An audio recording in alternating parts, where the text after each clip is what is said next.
Hi, all. Welcome to LSAT Demon Daily. My name is Hayley, and I do customer service here at LSAT Demon. You can find us at lsatdemon.com. Uh, to start, I am a 3L at the University of Utah, and I'm joined by Beth and Sam, who are both going to introduce themselves really quickly. Hey, I'm Beth. I am a tutor at LSAT Demon, and I am also a 2L at Emory Law. Hey everyone, I'm Sam. I am a 2L at ASU Law, and I am on the Ask Button team. So if you're submitting questions there, you might get a response from me. Thank you guys for joining me today. Today, we're going to talk all about how to choose which law school to attend. Now, of course, we're talking about after you've already applied broadly to a bunch of law schools and you're trying to really narrow it down, like how do I fully decide that you want to pull the trigger and pay a deposit on one of the schools that you've been interested in. There's a lot of factors to consider, and of course, a lot of factors you will already have considered by the time you applied broadly. But let's really get down to like the brass tacks. What are the things you should consider people forget about? Do one of you guys want to start by first talking about location? So, just thinking first off, unless you are choosing between, let's say, like Harvard, Yale, Stanford, the world will not necessarily be your oyster. You will have opportunities. It's also possible to leave states, but I do think it's very important to think about where you want to live long term and where you want to practice long term if you're choosing any sort of regional schools. Also, you heard where all of us go to school. We go to regional schools. And I think all of us probably considered, do I want to go here? Do I want to practice here? Or maybe looking at, well, I have an avenue to practice somewhere else if I don't want to live in that state. Have other people done that? So I think going somewhere that you could see yourself living is really important. Also, as far as getting a job afterward or getting a job during the summer, location is very important for, I'll just use Arizona as an example. Arizona is a pretty big state. ASU is the best school and best law school in Arizona by a pretty decent margin last time I checked. But if you stop there, it doesn't really paint the full picture. Arizona is right bordering California. Where do all the California, not all, but a large majority of highly qualified, highly talented job seekers from California schools who are going to a school that is better than the one I go to, where do they go? A lot of them go to Arizona.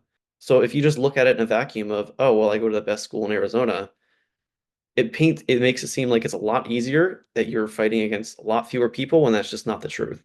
So if you are going to a state that borders a state that also has very highly qualified students going to that place, you might want to be careful. It might be harder to get a job than you actually think it will be. I think with location, you're also going to want to consider which bar exam you plan to sit for.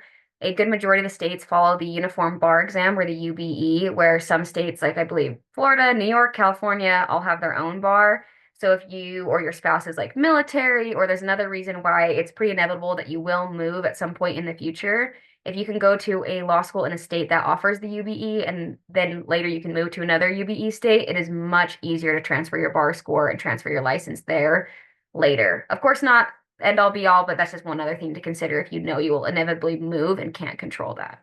Great. Now let's talk about law schools that like specialize in certain areas of law. Is that something that you should consider?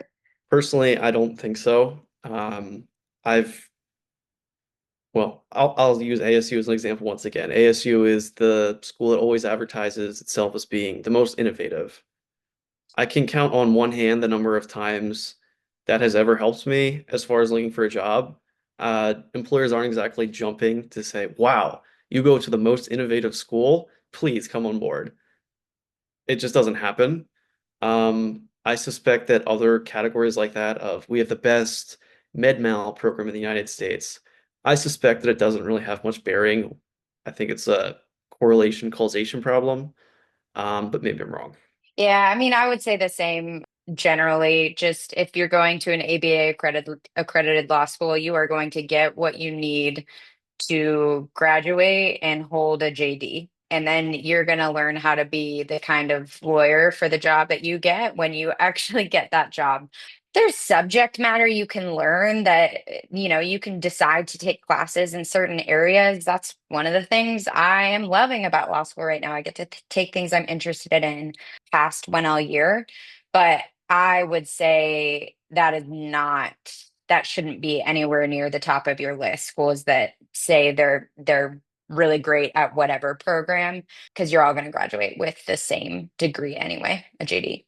There are options. If there's a class that your school doesn't offer that you really want to take, you can do visiting semesters at other schools, even remotely. Sometimes you can take classes remotely from another school while you're still doing a semester at your own law school. So you can find a way to get that knowledge anyways.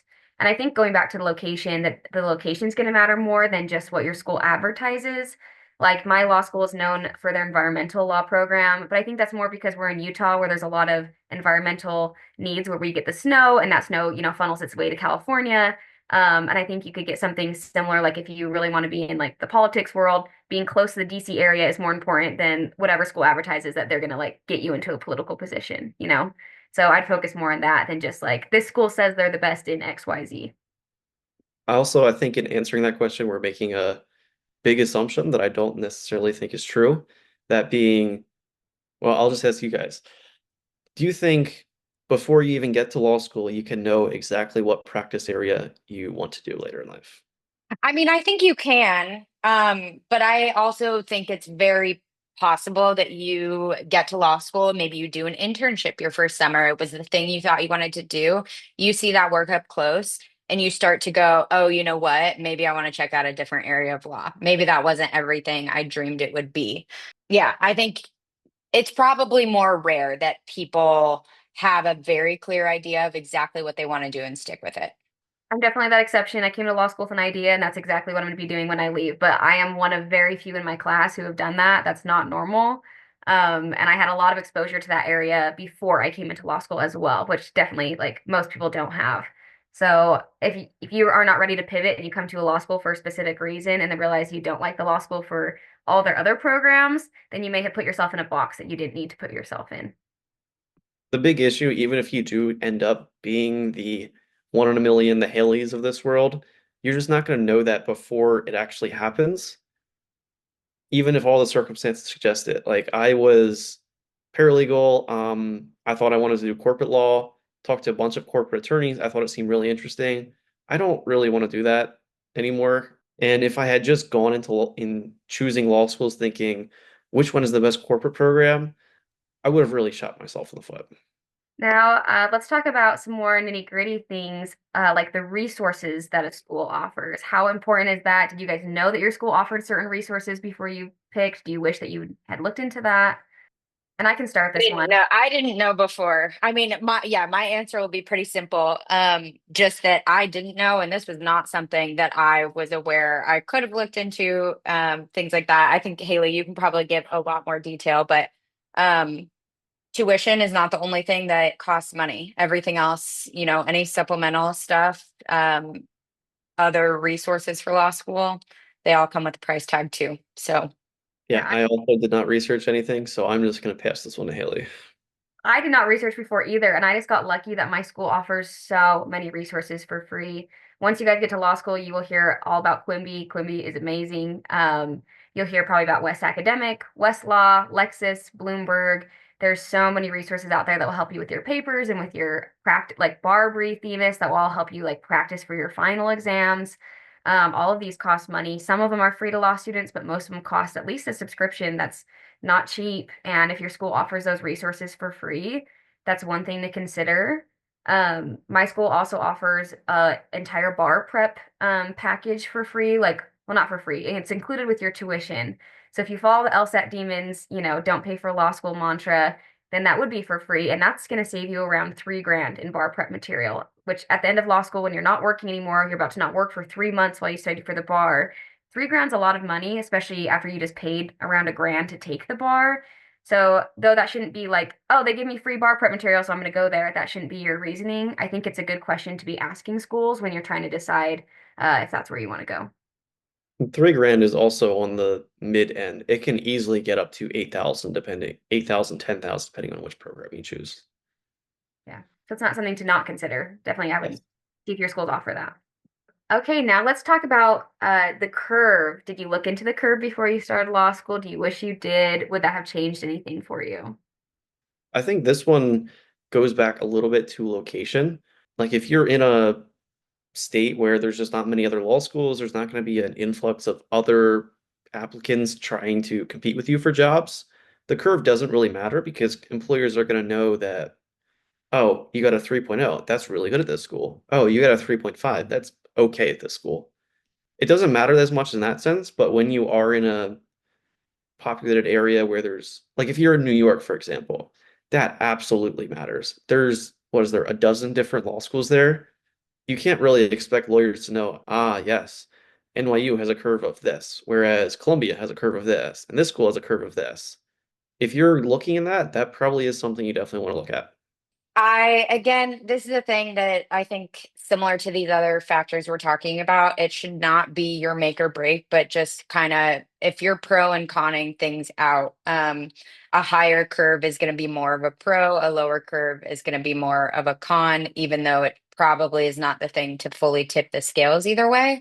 I think my school has a B plus curve, and I think that's a more generous curve. And that's great. Um, I like it. We like it. And I didn't look into it before. And if I had a lower curve at my school and I hadn't looked into it before, I might be more bummed about that looking back now. My school also has a B plus curve. They have to curve the average between a 3.1 and 3.3 GPA. So it's like a B plus curve. And I only have one other school in my state, and that's BYU, and they have a harsher curve than we do. So I think that definitely helps us when we're applying for jobs, just because we have a higher chance of having a higher GPA than they do.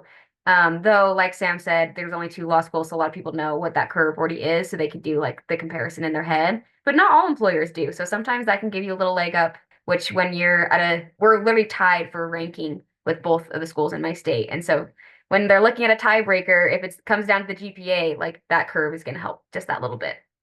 Cool. Now let's talk about culture. How much did you guys consider the culture of the school, the environment, like how you felt when you visited? I went to the Accepted Students Day, and honestly, the culture factored in a lot to my decision. I'm considering whether I want to drop the name of the school that heavily influenced it. I think I will. I'm going to say there was a different school that I was talking to and sort of negotiating with who was incredibly rude. When I went to ASU, all of the staff there was great, the students there were great, the prospective students seemed really nice, and the climate and Arizona as a whole, I really liked it. The other school I was talking to, again, very rude, seemed like it would be just an awful experience, and that probably was the decision to just say, no, I don't even care about you anymore. I'm just going to withdraw from that. So I didn't even visit Emory before I put in my deposit, before I attended. I actually even think I moved here. We drove into Atlanta and on a Sunday, and I'm pretty sure my orientation started on Monday, the next day.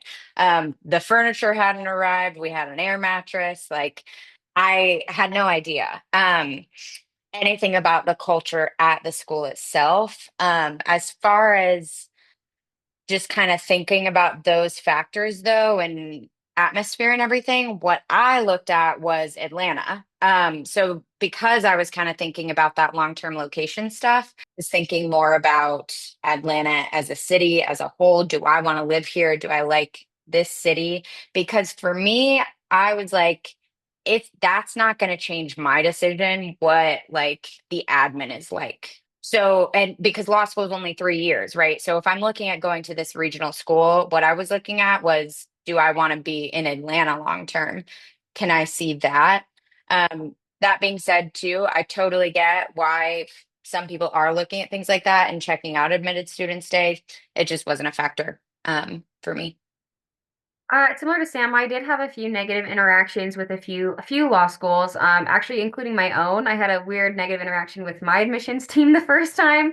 But then I met other students and other staff that wasn't just the admissions team that I loved, and that's who you're really gonna be working with. Is not the admissions team; it's the rest of the staff. So I set my set my interaction aside and realized that that wasn't going to be the culture. But I do think it did play a factor. One school in particular left like rubbed me the wrong way after I met with a few people that weren't their admissions team, and I was like, yeah, I don't think this is going to be the vibe for me.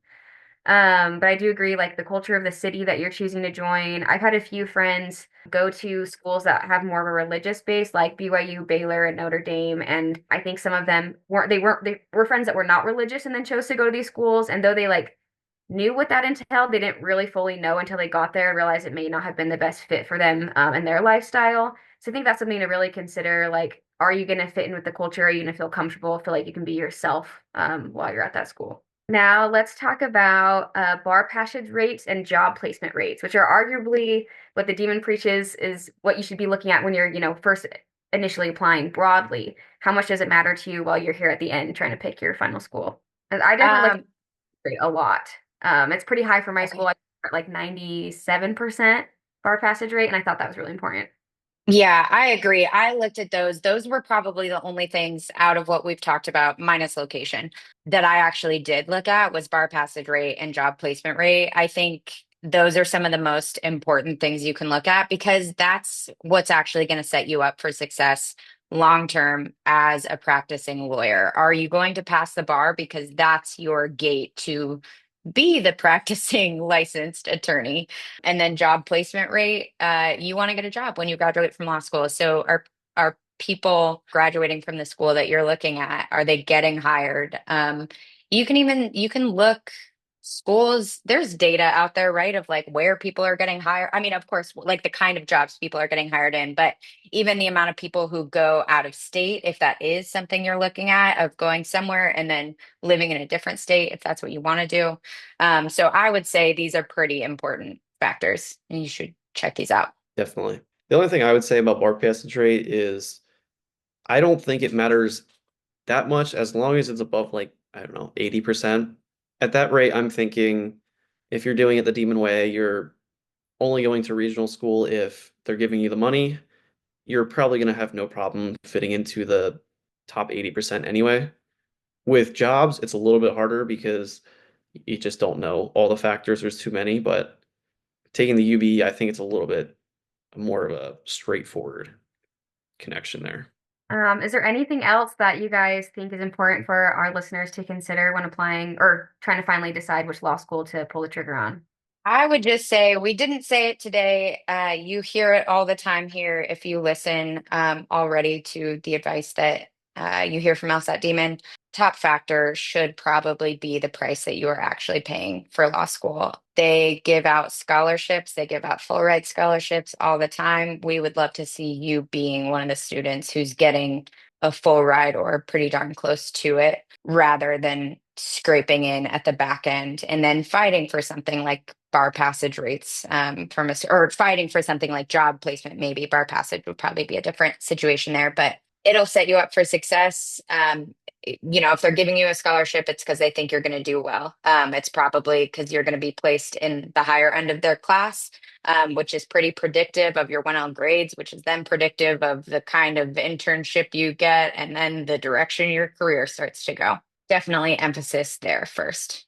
Yeah, absolutely. And with that, just don't get blinded by the World News report rankings. Really think about what you want to do with your law degree. If that is just, I want to be in the prosecutor's office, I want to be a public defender, there's no reason to pay extra for a higher ranking. You're going to get to the same place either way. At that point, it's just which city do you want to work in? But if you're looking to get into the big law, I just want to get rich, I just want to start making 200,000 a year. Definitely look at location, definitely look at bar passage rates. For example, Arizona big law is not 200,000, it's less than that. There's a lot of other states that's just not the standard.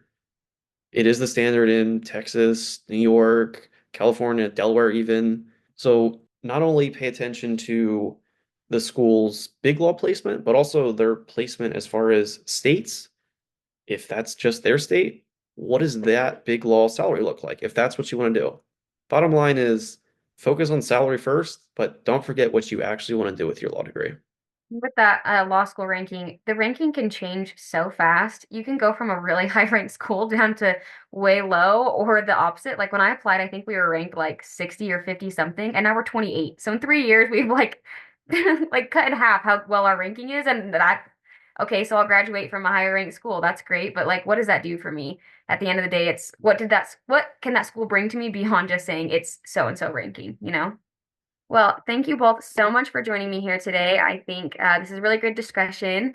If anybody has any further questions or if they want to share some LSAT or law school admissions news, please email us at daily@lsatdemon.com and we will see you all next time.